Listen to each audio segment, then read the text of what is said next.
Alors donc la phase 1, donc c'est une phase d'apprentissage où on va apprendre à l'enfant d'utiliser l'image pour demander l'objet désiré.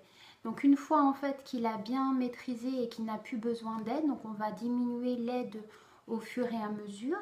Donc une fois qu'il n'a plus besoin d'aide de l'adulte, on va travailler également la distance, donc ça sera la phase 2. On va disposer l'image juste devant l'enfant.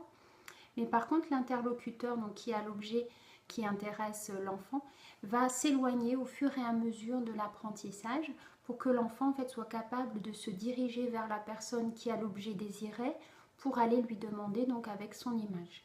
Donc dans ces cas-là, si on reste sur l'exemple, donc la maman est toujours l'interlocuteur, le papa derrière donc va guider son enfant pour se déplacer là jusqu'à la personne, donc l'interlocuteur. Donc au départ, l'image, elle est juste devant l'enfant, donc l'enfant ne doit se déplacer que pour aller vers l'interlocuteur. Donc là, lorsque ce sera maîtrisé, ensuite il faudra travailler également la distance entre l'enfant et l'image, c'est-à-dire que l'enfant soit capable d'aller chercher l'image pour demander son objet. Donc là, on va augmenter la distance entre l'enfant et l'image. Alors bien sûr, l'enfant doit toujours voir l'image doit toujours être visible de l'enfant, donc au départ toujours dans la même pièce, dans le même environnement.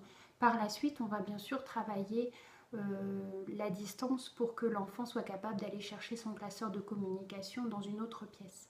Mais au départ, donc, on travaille la distance entre l'enfant et le partenaire de communication, puis ensuite l'enfant et l'image.